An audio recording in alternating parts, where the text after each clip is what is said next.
काल गुढीपाडव्यानिमित्त घरी बनली होती पुरणपोळी, गुळवणी, आमटी, भात. नंतर अंशिता गुढीच्या पाया पडली. नंतर आम्हाला माऊच्या आणि बाबांच्या बड्डेला जायचं होतं म्हणून ती रेडी. आपली इथं पण बनसुलीला कसलं कसं चालू आहे. आता राहिले शिव शिव काय मामा काय आहेत त्या पोरी बिरी नटून भेटून रॅली नाही शिव काय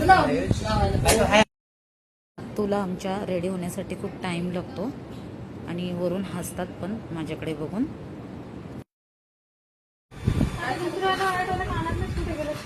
एक दिवस असं नाही की बाबा स्टेटस नसतं. ताई सिंगल काढा हा उल्हासनगर 3. आणि इकडून चल तिकीट काढा. तिकीट हा मी एक साईडला थांब येते.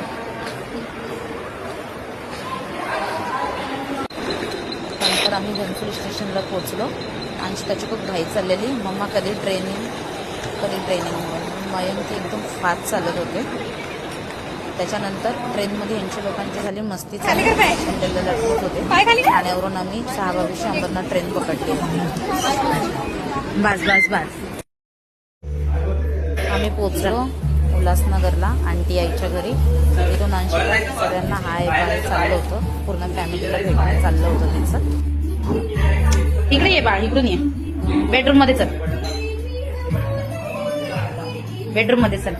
सगळ्या आईला हाय कर.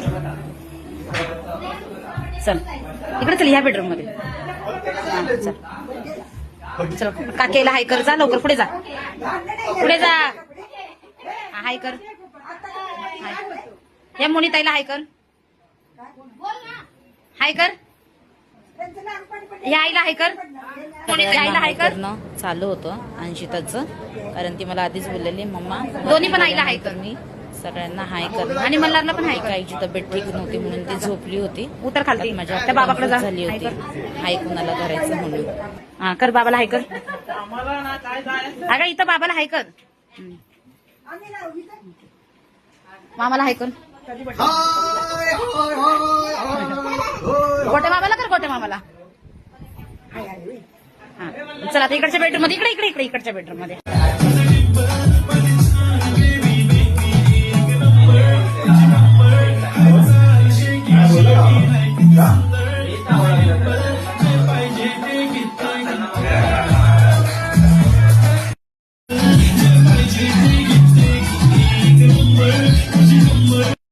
सगळ्या विनबाई भेटल्या.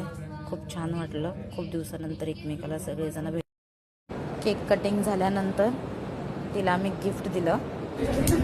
आम्ही काहीतरी वेगळं दिलं तिला, कारण